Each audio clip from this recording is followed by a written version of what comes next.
Everybody ready? Good morning.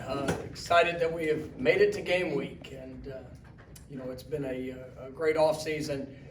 Really been pleased with the growth and development of our team, from winter workouts, spring ball, summer program, and fall camp, and there's a lot of excitement around our football program. Some new faces, new opportunity, guys that will be getting their first experience in Doak Campbell Stadium here on Sunday, and really it's going to be a first experience for the majority of our guys for a sold out, packed Doak Campbell Stadium, and that's something we're all excited about. It's going to be a tremendous atmosphere. It's going to be a tremendous showcase for our program, and it's an opportunity to give a first impression of what this 21 Florida State football team's identity truly is. And there's a lot of work to be done throughout the course of the week. We're continuing to put the finishing touches on a game plan, and the different personnel groupings and things that who's going to get the opportunity to go out there and showcase their skill set and playing against a top 10 national power, a team program that has been very consistent and high standard of play, very well coached. They've got new faces. They've got a new coaching, a new defensive coordinator that's going to implement different schemes than what they've done in the past. And we're excited about the challenge that's ahead. And for us, it's just a continued focus on our growth, our development, and to go out there and be as consistent as we possibly can be, here in week one. So with that, open up to questions. First one will be Ira, over to your right. You mentioned Notre Dame's new defensive coordinator, and you've gone up against him before. When you face new coordinators at a school, do you try to play the chess match of what would they do with this personnel, or do they usually stay true to what they do?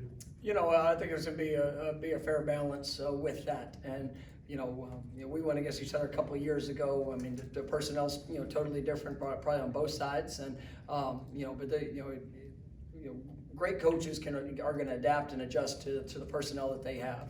Obviously you're going to see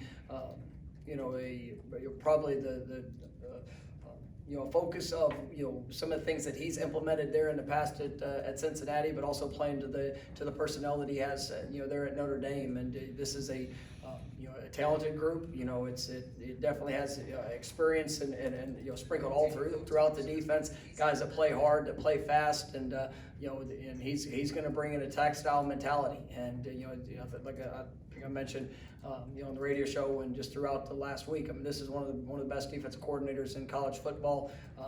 His defenses have always performed very well, and it's going to be a great challenge for our guys. Not totally knowing exactly what to expect, but we're going to have to adapt and adjust on the run as we get into the game. All right, we good? We'll go back to Ira.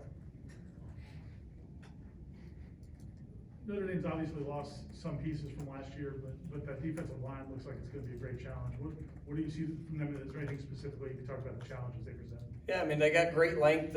Play extremely hard. A physical bunch up front. Coupled with what Coach Freeman has shown to do with different movements and the way that he is able to disguise some of the ways that he's going to be able to bring pressure, whether it's blitzing linebackers or different run stunts up front. He does a great job with his disguises. I'm expecting multiple fronts, to be able to jump in and out of 3 and 4 down sets, and I think they've got really good depth, and they've got guys that have great experience that have been productive throughout their careers there at Notre Dame. So this is going to be a great challenge for our guys up front, and it's going to take a great effort. Next will be Kurt, front row to your right. Another new piece for them. Now, I guess not new to college football, but new for them is the quarterback, Jack Cohn. I guess, what have you seen from him, and how do you anticipate they might use him differently than kind of how Wisconsin did? I mean, he's a very talented player, and he's had great success. You look at the success he had at Wisconsin. He's played in big games. He's played in probably adverse atmospheres. Being in the Big Ten, during his time there, and he was out this last season due to injury, but the thing that you hear coming out of Notre Dame is just how consistent, how accurate, kind of the game manager that he is, and he's making guys around him better. So we know that this is not he's a new starter at Notre Dame, but he's got a lot of very productive collegiate experience, and he's gonna do a great job for them, and we've got to try to make him uncomfortable with what we do and obviously how we attack. All right, we'll go to Chris here on that. In preparing for Cone, how much do you go back and look at what he did at Wisconsin versus studying what Notre Dame does tendency-wise with offense? It's a little bit of balance. You try to look at a guy, and plus it's not just his time at Wisconsin, but that was a few years back as well. And so we're gonna get our best sense of him as a player. So we will look back, and that's the good thing about being in week one is we do have more time, and we've had time throughout the summer to be able to look at those things. But you also try to put a balance to Notre Dame and who they are, what they're all about. It's a very versatile offense in how they attack, and so when you look at the run game, the passing game, the different ways that they're going to try to move him around, and they can do just about all. And so it's going to be a great challenge, and we have looked at all of it in getting the best sense of what to expect. Stay here with Brendan. Travis J, Corey Wren, and Kai Douglas all listed as kickoff returners for you guys. Can you talk a little bit about that group and collectively the skill sets that they bring to the table there? Yeah, all very explosive players. Guys that I think have home run hitting capabilities. That is a unit that has to be better for us this year, and it's something that throughout my coaching career, we put a lot of time and emphasis in the development of our return units, and we've seen great production over the years, and that's something that our guys have really bought into.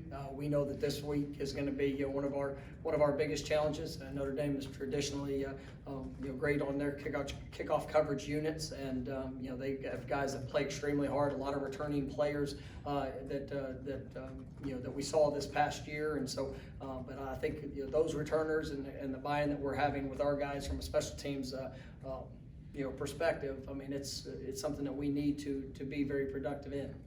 We'll go back to Chris.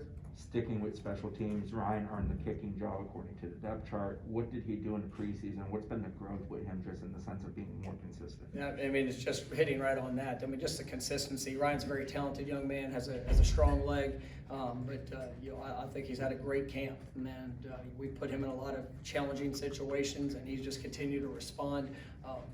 He's day in and day out. He's in a great place, and we've got all the confidence in the world in him and what he's going to be able to do, as our kicker. All right, we'll go back to Ira. Back earlier in the summer, you talked about, you wouldn't be against using two quarterbacks if you thought it helped the team win. Now that you've seen them both and how they operate, do you think that's going to be the case throughout the season, or how do you envision the quarterback situation playing out? Well, I'm really excited about that quarterback room and the competition that we have. The versatility of skill sets that which these guys bring. But we're always going to explore each opportunity of how we can put our playmakers in a position to be able to shine in a variety of different ways. And so I'm excited about that room and what they bring to this offense. Okay, we'll go to Kurt, front row. You talked last night on the radio show about, I think you said 8 guys on the offensive line you feel good that could help y'all win games. I guess, how do you feel about that group? How much better do you feel relative to a year ago? Well, they've really grown, and not only have they grown physically, but just with their confidence in the mental aspect of it, and it's something we put a real emphasis on is just in that consistency of being where you're supposed to be, making sure that we're making the right calls, we're playing with our eyes, eliminating some of the mental mistakes that showed up at times that that create some of those negatives, and that's something that we can't have. We got to be able to play ahead of the chains. There offensively, it allows us to be more aggressive. It allows us to really kind of get the full gambit of what we want to do offensively. And so those 5 guys up front, they have to be consistent and play with the right mentality. And you look at the experience that we have in that group. Whether it's some of the guys that are younger in their college career, and guys even that have played a lot of football that I feel can be a 6th, 7th, or 8th guy that can get in the game and help us be productive. So it's still a lot of competition that's that's showing up day in and day out of practice. But you know, I feel you know, much better than where we were even a year ago, just with the depth that we have and the talent that we have up front. Stay on the right side of it, Gene. Mike, with the depth chart we got out, linebacker, Kalen DeLoach, DJ Lundy, two guys that are up there, don't have a ton of college experience. So what did you see from those guys in camp that elevated them to be starters? I mean, just the consistency in play, the mentality of you know, how how they've grown in all ways. I mean, from a physical development to you know, the physicality, play in and play out, and just a relentless pursuit to what we're trying to accomplish defensively. And you got guys like Steven Dix, who's played a lot of football, you know, that I feel is going to be a very productive player for us as well. But you know, as you're sitting there and you compete day in and day out, you're looking for the consistency. You're looking for guys that are able to make plays and that are making plays in space. There are guys that are able to you know go sideline to sideline, but also you know just put that the toughness and you know, this relentlessness, you know, with their in between the tackles as well, and that's what I think. DJ, Kalen,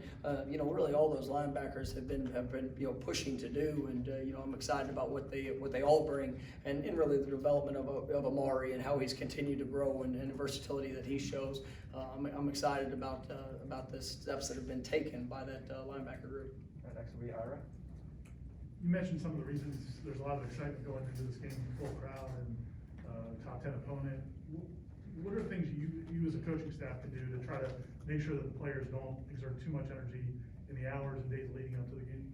No, it's about, you know, taking care of the one play that's in front of us, and there is going to be a lot of emotion. I mean, and something that we embrace. You know, I want them to be emotional. I want them to have passion. I want them to have energy. But it's you know, everybody can have a great plan as they go into it. But you know, there's gonna be moments that show up, you know, Sunday night where you might get knocked down on your butt, and you got to be able to get up. You got to be able to stay focused. You got to make sure that each play, that you don't let the atmosphere, you don't let the environment, you know, distract you from what your job is, and make sure you're playing with great technique, great fundamentals, and then you know, being able to respond to the good and being able to respond to the bad. And you know, that's where the consistency has to show up for our team. You know, we are an emotional group, and you know, that can be a really good thing, but at times it can also, you know, almost hinder you for what you're trying to accomplish. And so, you know, it's as we go through, you know, our fall camp, you know, we talked about why do you go to Jacksonville? Why do you put your guys in different situations?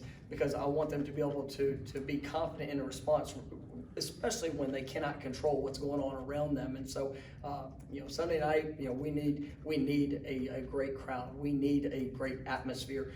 You know, and our guys, you know, it's about just the play that's in front of them. And not to get carried away or distracted by the things that are on the outside. And so, you know, I think they're embracing that, and you know, looking forward to seeing them go and implement that throughout the course of the game. Next will be Avon in the back corner. You know, for McKenzie, it's been such a long road, arduous road for him back, 5 days away, I guess, from the opener. Do you sense that he's at peace with where he's at and what your plan is for him? Yeah, he's really excited, and you know, it's fun. It's just fun seeing him as he's, you know, getting into game week, and you know, an opportunity that's in front of us. And you know, it's going to be a special moment. You know, it's a special moment for him. You know, all the work that's gone into it, being able to get to this point. You know, the way that he's you know, since January come into this team and really you know, been able to invest in his teammates. And you know, he's had to learn a new language. He's had to learn a new offense. You know, he's really adapted well, and I think he's made not only the quarterback room, but you know, made this football team better. And you know, Sunday night's gonna be special for him. And you know, I'm excited about you know, what he brings, and you know, what the future is going to hold as he continues on this path for this season that's ahead. Next will be Gene. Coach, we've been able to talk to you since Sunday. You had the dress rehearsal, and the thing, we saw the video of Dennis Briggs breaking the rock, and he came out as a first teamer. I mean, you've talked about him a lot during the preseason camp, but really to get to that level, what has he done that's been so special the last few weeks? I mean, he just worked, man. I mean, he's worked in every way. You know, the guy that came in was a defensive end when he first got here. Has, you know, made the transition. You know, you look back to last season, and you know, Dennis, you know, didn't play the first part of the year. You know, was actually an early opt out, decided to come back and rejoin the team. You know, playing a new position. And you know, he played interior on the interior line, and so was still trying to kind of figure that out. You know, through the spring, the work he did with Coach Storms in the weight room, and then, watching him, probably one of the most consistent performers we had in fall camp. I mean, just the energy, the effort, playing with technique, and, just a very disruptive force, when he was out there. And so I thought it was a well-earned, accolade for him to be able to break that rock, and just the symbolic approach of what it is just to continue to get better. And that's what he's done. And, I'm excited about what this year can hold for Dennis. He's a man of very few words. And, even there Sunday night, didn't have much to say, but just thanking his teammates for what they mean to him, and the growth of that he's had, and he attributes that to that support that he has around him from coaches and players involved. And so, I'm looking forward to great things for Dennis this year. We'll go to Ira. Notre Dame obviously has really good backs, but traditionally that program has just run the ball exceptionally well. What is it about programs like that? Is it anything they do differently? Is it the commitment to the run?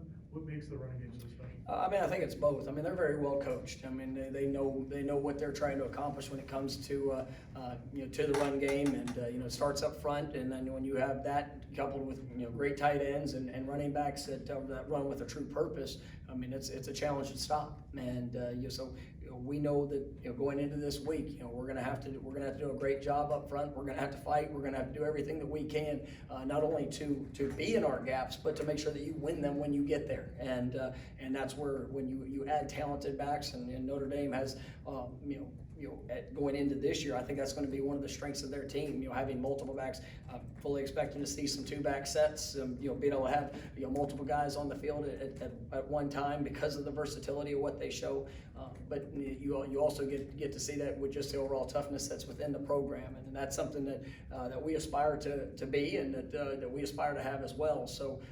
It's something that we're definitely pushing forward to, that consistency, so that can be a year in and year out trademark of this Florida State team. We'll go to the back for Ryan. Coach, yesterday, Coach Kelly said that you earned a lot of respect for your squad when you two played in South Bend last year. Do you feel like you learned anything about your program after that game? I was obviously disappointed in the outcome, but I was pleased with the way that our guys competed, and that's something that. Coming into the program last year, we have to be more consistent in the overall way that we compete, and start to finish, good times and in bad times. And I thought our guys, did that last year in South Bend. We still, it showed up where we had some mistakes that put us in a position where we weren't able to beat a really good team, and that's something that we've got to eliminate, and effort has to be the minimum standard. the minimum expectation, and and for us, that's.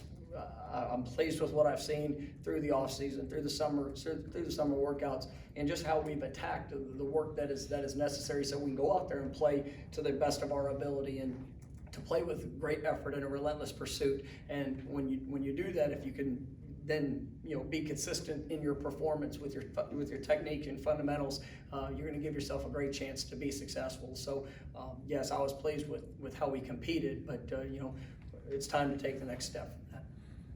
Next will be Bob on your left. Hey, Coach, I'm curious about the vaccination rate for the team now. Are you at 85%? How close are you? And then I guess as a follow-up, Dr. Myron Roll has spoken to the team.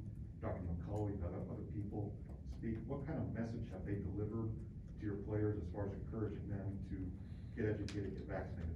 Well, I'll say that we are over 90% of our team that have started the process of towards full vaccination. I will put that out there. We're getting closer every day.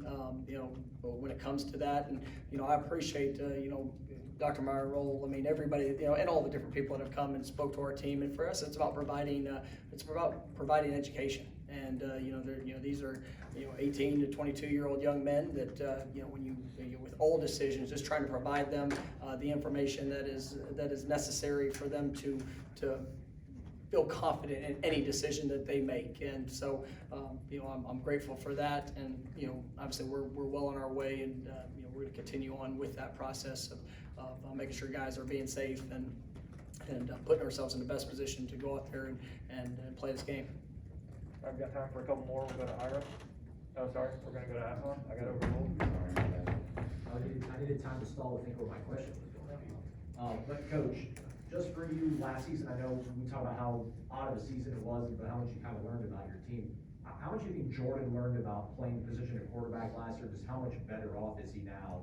Having gone through last year, what sort of change have you seen in terms of processing things and talking to you guys between reps of practice, things like that? Yeah, I mean, you look back to last year and really, it's almost unfair to judge Jordan off of that season. I mean, he missed all of fall camp. I think the first time he practiced was the week one, going into the first week. And so, really with all the opportunities, he was really kind of just thrown into it. And, I think he was available for maybe 5 games last year, and it just was such a limited basis of being able to get a rhythm, to understand, the fundamentals, techniques of what we try to do offensively from a timing aspect. He's a great talent. And, but now you fast forward that, to have a complete offseason, to have spring practice, to have a fall camp. I mean, he's growing each and every day, and I think he's an incredible quarterback. I think he's got a great future in front of him as he's gaining in that confidence. And it's anybody that watched the spring game and you see the steps that he's taken as a player. I mean, he's invested, and I'm excited about Jordan's future and just what he means to this program and just that continued growth. That last one will be Ira. We've heard a lot from the players about the leadership from guys like Keir Thomas and Jermaine and some of these transfers that came in. Did you know that was part of what you were getting from those guys, and how beneficial has that been? Yeah, I mean, honestly, it was a necessity, and guys that we were bringing in. As you go and the youth of our team, I mean, I really like this team. I like the guys that we have, the character that they have, the passion that they have.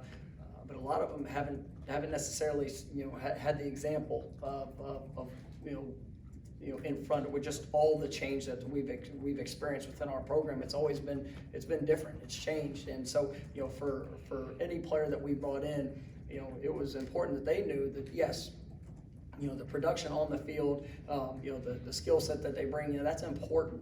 But I wasn't going to bring somebody into the program that didn't embody the characteristics of what it is to be a Florida State Seminole, and with the work ethic, with the importance of relationships and being able to make those around you better. I mean, it was something that was talked about with every person that came into the program. It's something that I was going to expect, and they're still learning a new way of operating as they come here and around our coaching staff, and just the way that we work day to day. But they've embraced that, and it's a joy for me to be able to see guys that as they come in, we're coaching. We coach hard, and we push hard, and we challenge those top players. But to see them receive that coaching, and then be able to encourage some of the young guys as they're growing and developing, it's that's what you want to see within a team. And I like the relationships that I've seen build within this team. I thought even in fall camp, guys that only been here for a short period of time, just how they've kind of embraced that mindset, and as these guys have come together, I mean, that's going to be a critical factor for us this fall. And we know there's going to be some great moments that are going to show up Sunday night, and there's going to be some hard moments that are going to show up Sunday night. But when you have a team that comes together, you're going to be able to respond and put yourself in a position to achieve success, and that's what we need. All right, thank All you. right, guys, thanks so much.